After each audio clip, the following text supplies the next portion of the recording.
Well, boys, it's a sad kind of time, Like I love the FA Cup, but we don't care about the FA Cup anymore. This is not an FA Cup podcast anymore. This is Red Card Radio.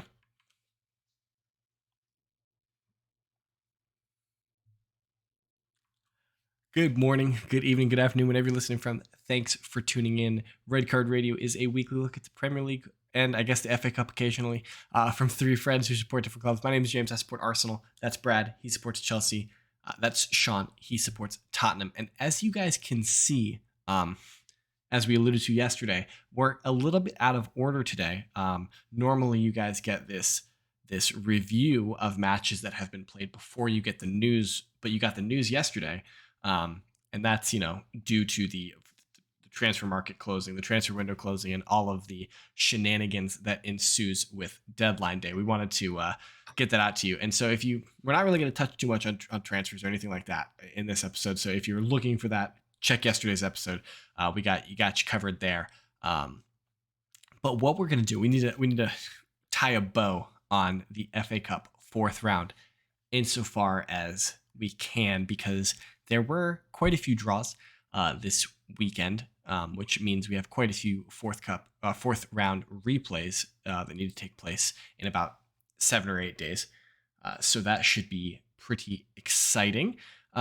Should we get into the scores, the results? Actually, before we do that, if you are new here, if you just stumbled across this, definitely hit that subscribe button, ring the sub notification bell if you are on one of our audio sites, one of the podcast sites. Hit us with a follow, drop a 5-star review, all those things, share it with a friend. All those things really do help us out quite substantially, and we would really, really appreciate it. So scores, let's do it.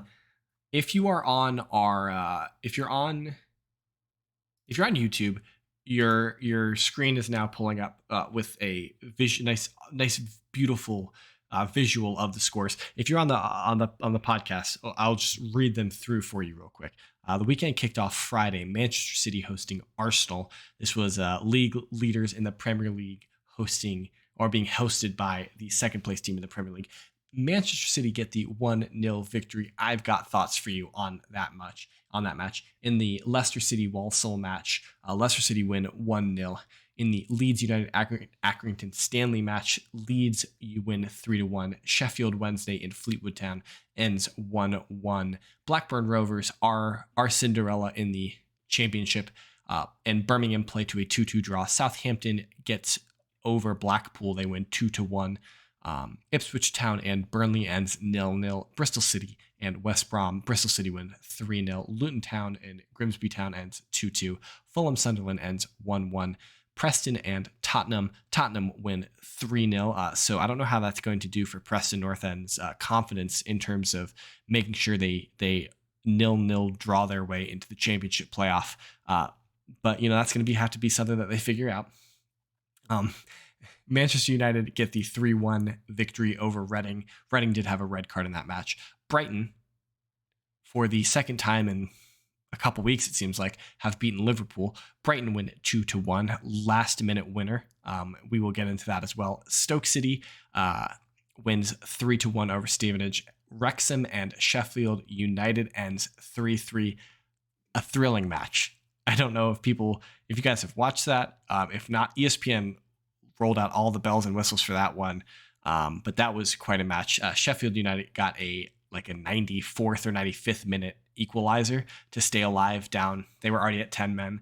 So that was a wild finish. And then rounding out the weekend, we've got Derby County. They have lost by 2-0 against West Ham. That means David Moyes and the boys continue their FA Cup season. Which means fourth round replays are Birmingham Blackburn, Grimsby Town Luton, Fleetwood Sheffield Wednesday, Burnley Ipswich, Sheffield United and Wrexham, and finally Sunderland and Fulham. Those all will happen midweek on February the 7th. All right. That was this week. February the 7th. No, not next week. No, it's next week. It's next week. Yeah. Oh, got that out of the way. That was a lot. It's a lot. I'm gonna drink some Wow. water. You guys talk about something. Take a sip. Take a sip. Sean, did you wanna bring us through Preston Tottenham?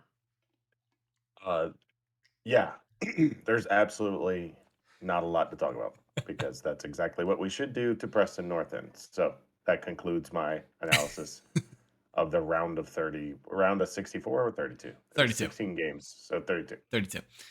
That's Tot, it. Yeah, that's what we should do. Right, Tot- right, but you didn't have a problem if there wasn't a goal scored into the second half again. Brad, you get used to it sometimes, I'm with you. I'm just asking the questions. Brad is poking you. He's trying to get a Yeah. reaction. He's like, "Come on, do something." He's like No. that meme where they're poking the whatever with the stick. No. I mean, that's Who cares? That's You win 3-0.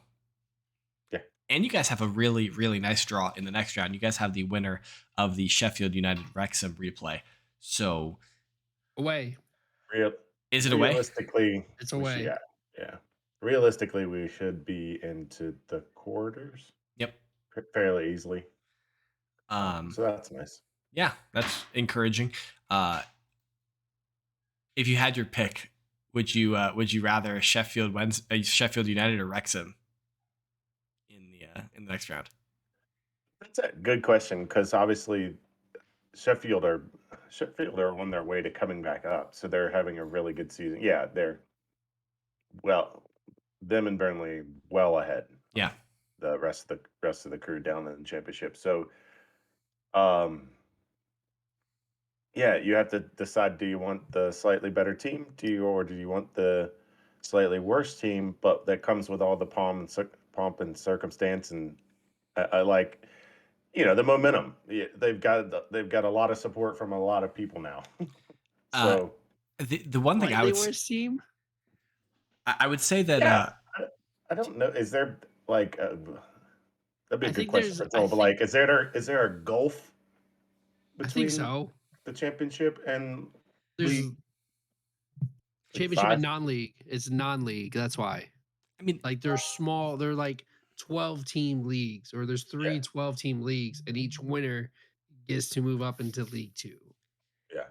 So like, there's obviously a disparity, or like there's a difference between a Wrexham and a Sheffield United, but at the same time, like I watched a good portion of the Wrexham Sheffield United match, and Wrexham don't look bad. I mean, like yes, they look like they know what they're doing. They relied a lot on long throws and like legit long throws, like not like sometimes we watch Premier League teams and they try and do a long throw and it's like ineffective.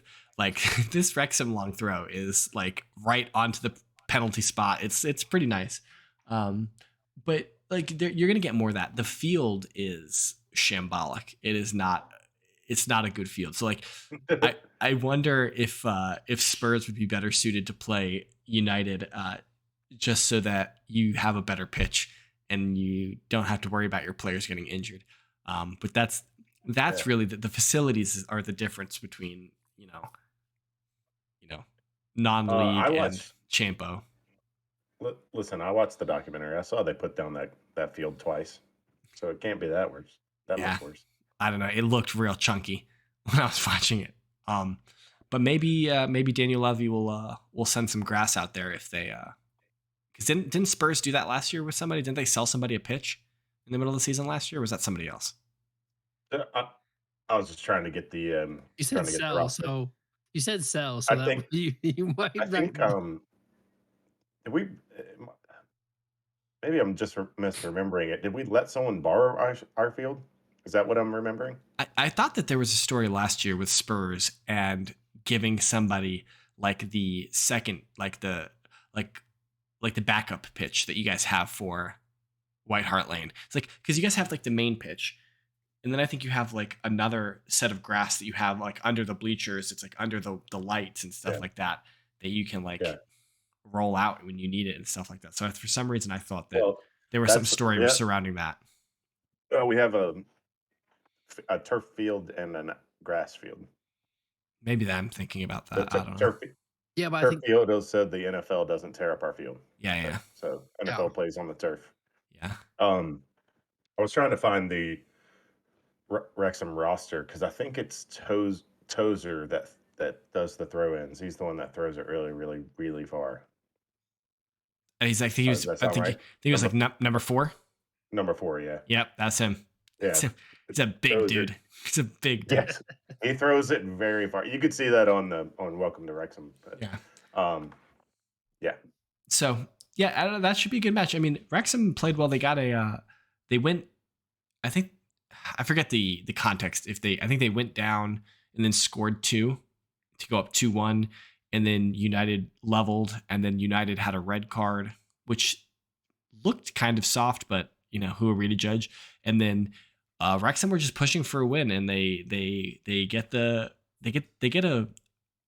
go ahead goal in like the 86th minute or something like that, but then fail to clear a corner in the 94th minute. So I'll run it off for those at home. So early goal from Sheffield, second minute.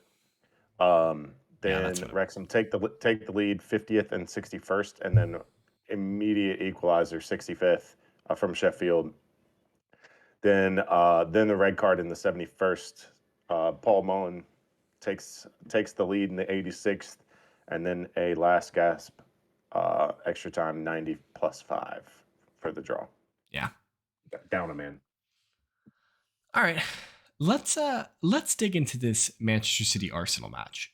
Because I have quite a few thoughts about that. So in watching it, and I think I sent a message to you guys when the match started. I was like, Arsenal have made 7 changes to our team, and Manchester City have made 2. One of them was the goalie. And I was like, I didn't expect Pep to go as hard as he went in that match. And like he played Haaland, he played De Bruyne, he played Mahrez, he played Gundogan from the start, like from the jump, Rodri, like he played the whole crew. And so I was a little surprised with how seriously Pep took it. But I almost think he had to, because we were in that match the entire time. Like that game was incredibly close. What stood out to me was how well Arsenal looked, how good Arsenal looked against that Manchester City team with the number of changes that we made. Now, obviously, we took Partey out at halftime, and so our midfield looked significantly worse once that change happened. But we also brought Zinchenko on in the middle of the second half. We swapped Tierney and Zinchenko, and that made us look even better. There were peaks and valleys, I guess, with how we looked. But I am watching that as an Arsenal fan. I think forget who I was watching with, but I looked at them. I said, I don't like to lose. I like the FA Cup. I would like to still be in the FA Cup, but I think I will take a loss in the FA Cup to this Manchester City team if it means that we take at least one game off of them in the league. Because after watching that FA Cup match, I'm fully confident that our best 11 against their best 11, that we can get a result against them, that we can beat them. Because we played, it was an exceptionally close game. Yeah, that's surprising. Is it just faux pas to do so, or are you not allowed to see the other managers lineup and then make your changes? No, everybody submits their lineup card at like 45 minutes before kickoff, and that's just set. Okay, so it's just not possible. Yeah, it's like baseball, where you go to like the umpire meeting and you present your lineup, and What do you think, Arteta? Arteta saw the other lineup card and was like, "What the f, Pep?" Like, I thought we had a gentleman's agreement here. I wonder if there was a little bit about that, like if he was kind of like, okay, well, obviously. But then I think after the match, Arteta looks at it and he's like, okay, we played really well. And like, we're only going to be better when we play Saliba from the start, when we play Ben White from the start, when we play Zinchenko from the start, all these things. Like, I think he takes a lot of confidence coming out of that match in looking at the 2 Premier League matches we have over the next 2 months.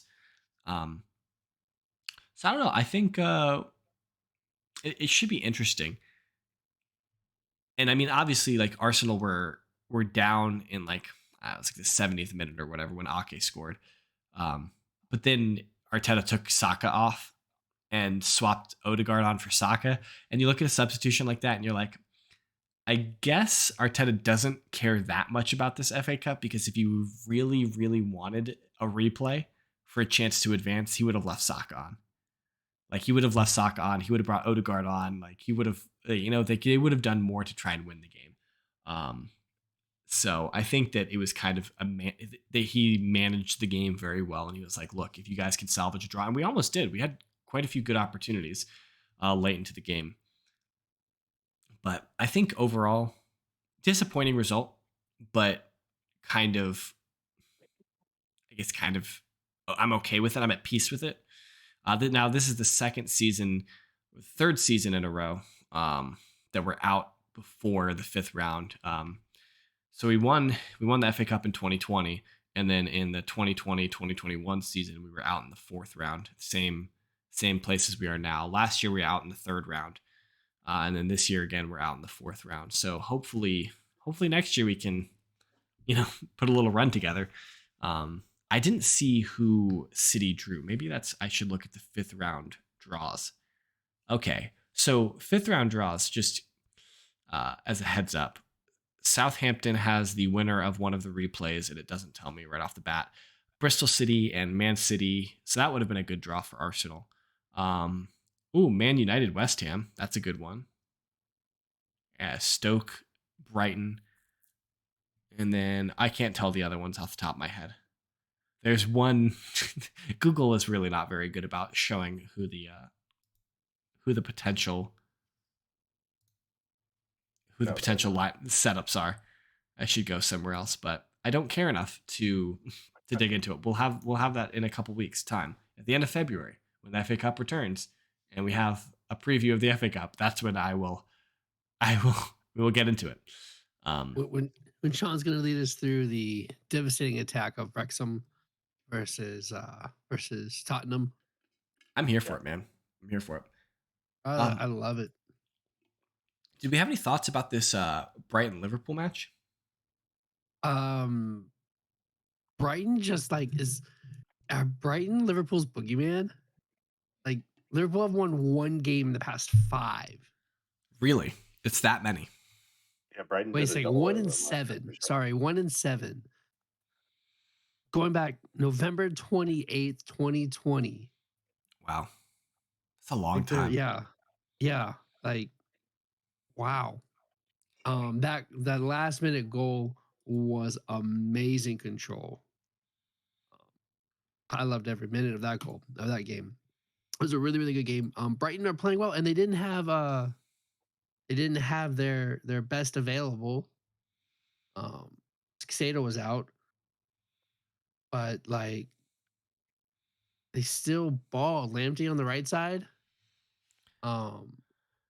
Deflected goal. Matoma is Matoma's goal. That's just a baller. He's been over. He had another great goal last weekend. I think so. Coming on the left side and curls it right into wow. Brighton keep finding these guys. I'm like, why didn't we know about this kid? Ferguson up top has moved well back into the 10 role. Wow. That's all I can say about this Brighton team. This Brighton team is good. Yeah, if we look at the league table real quick, where are Brighton? They are in 6th, and it's a fully deserved 6th. It's not like they are limping their way into 6th.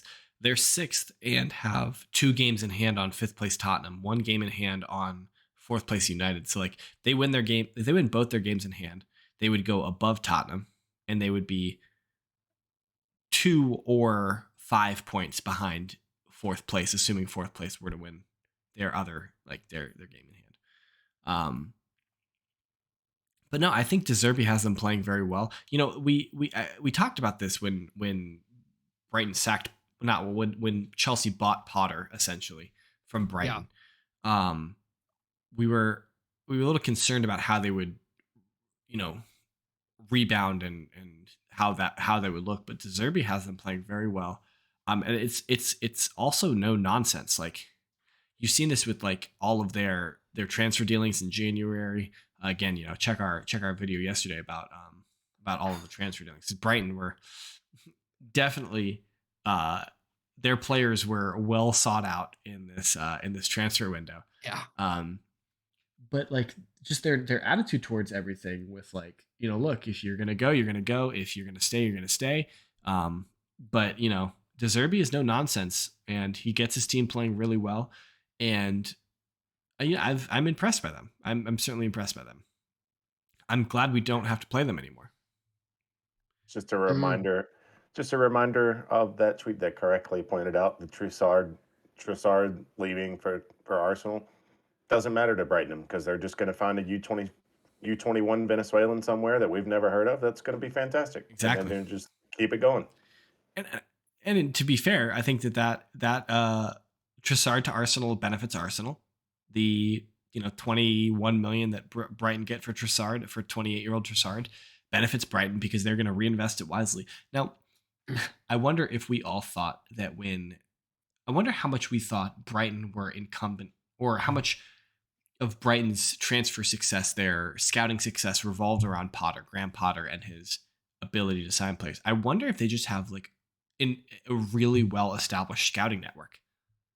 It has to be. It has to be that they just have probably an old do, school but scouting network.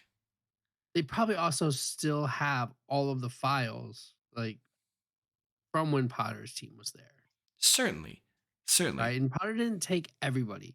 He took the guy that's been with him the whole time, that's kind of that his communicator to the transfer team. Are like, hey, this is the profile I'm looking for. And then that guy can then go explain and find that profile, or help find that profile. Yeah, but Or like approve or not approve, and Potter doesn't have to be bothered. yeah. And of course, this is the first transfer window post Potter, so like, we won't really be able to judge Brighton until the summer in terms of like how well these signings have gone. And then of course over the summer when you really have a good transfer window. But if they're staring at Europa League football next year, and they've got European football on the docket for themselves next year, which is entirely possible with the way they're playing right now. They could look like a really attractive destination for players who want to develop, who want to have a lot of game time, and then could use that as maybe as a stepping stone to a bigger English club, or maybe even just a bigger European club. Because Brighton obviously they're not afraid to sell their players. I mean, I think Arsenal have spent. No. I think Arsenal have paid Brighton like 140 million over the last year or so buying players from them. So. You want to add if you want to add Chelsea's in there? Oh, yeah. So probably if they make Europa, it's probably a really good. Excuse me. It's probably a really good loan destination for maybe somebody at, I don't know, Madrid, Milan, Bayern, Barca, somebody like that has a younger player that's not getting playing time, and then they can. It doesn't seem to be Brighton's style to have a couple of big profile loan players, but it would make sense for those clubs. You're getting European exposure. So it was like 2 or 3 years ago when Arsenal signed Dani Ceballos from Real Madrid. Like Ceballos wasn't getting any playing time at Real Madrid, and Arsenal had they had Europa League football, Premier League football, and like Ceballos played a decent amount under Unai Emery, and then also a little, under Arteta as well. So, and I mean, Ceballos isn't playing that much for Real Madrid right now, but he's still at Real Madrid. Like he's still on the team, and he's one of Ancelotti's, I don't want to say go-to substitutes, but he certainly features as a substitute at Real Madrid. But to your point, like that, like going to those big clubs like the Bayern Munichs, the Real Madrids, the Barcelonas, maybe like PSG or something like that, and like looking to think, hey, you have a youth player, let me take them for a year and let them experience European football. And I intentionally avoided all of the Italian teams because they're just who the hell knows what's going on in Italy right now. It's such a cluster. But yeah, so that's the FA Cup. That's all Arsenal wrote for the FA Cup this year. We'll be back next year, but I guess I'm just all in on Wrexham. Hopefully Wrexham win this replay and then beat the stuffing out of Spurs, and it's all good, right? Yeah, I mean, we decided last week. I think that Wrexham was the club, right? That we said. It's funny. We all agreed that, like, yeah, we want Wrexham to win the cup. And then I was like, wait. And when I was listening back, I was like, wait, no, Arsenal are still in the cup at this point. I was like, why did I agree to that? What am I doing? But now I definitely want Wrexham to win the cup. That would be such an insane story. Wouldn't it? And But then they get European football. I feel like you might want to decline that. I feel like you might be like, yeah, we're good. I appreciate it, but we're good.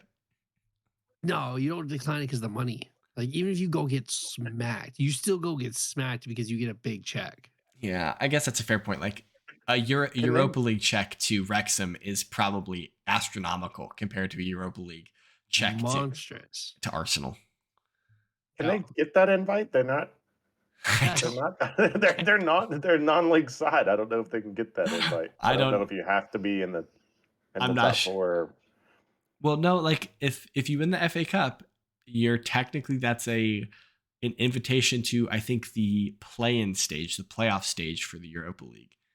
Um, I don't know. I don't know how UEFA and how the English FA would handle that. But I'm here for them to try and figure it out. Can League Two Wrexham feature in the Europa League? I'm for it. I'm for it. But check back tomorrow. We've got a preview of the Premier League coming. Premier League's back this weekend with a whole slate of games. We've got all kinds of stuff coming on this weekend. And if you didn't already check it out, definitely make sure you peep yesterday's transfer roundup news episode. And you can hear me tell Brad he's stupid over and over again, and that his club is stupid. But yeah, definitely check back tomorrow because we got some spicy matches in the Premier League this weekend. Sean Dyche is back, right? So it's 4-4-2. It should be interesting. I edited a word out of that. But definitely check back tomorrow. Hit us up on, or if you're still listening and you're new here and you haven't hit the subscribe button, you should definitely do that now. Hit the subscribe button, ring the sub notification bell if you're on the podcast site. Hit us with a follow, leave it a 5-star review. Hit us up on Twitter. That man in the blue is at KSBradG. Down there in that dope hat, that's at Whiteheart_Sean. And I am at James Tiffany. And collectively, we can be reached at redcard_radio. Definitely check back tomorrow where we round out the weekend. We got Premier League preview for you. Until then, have a good one.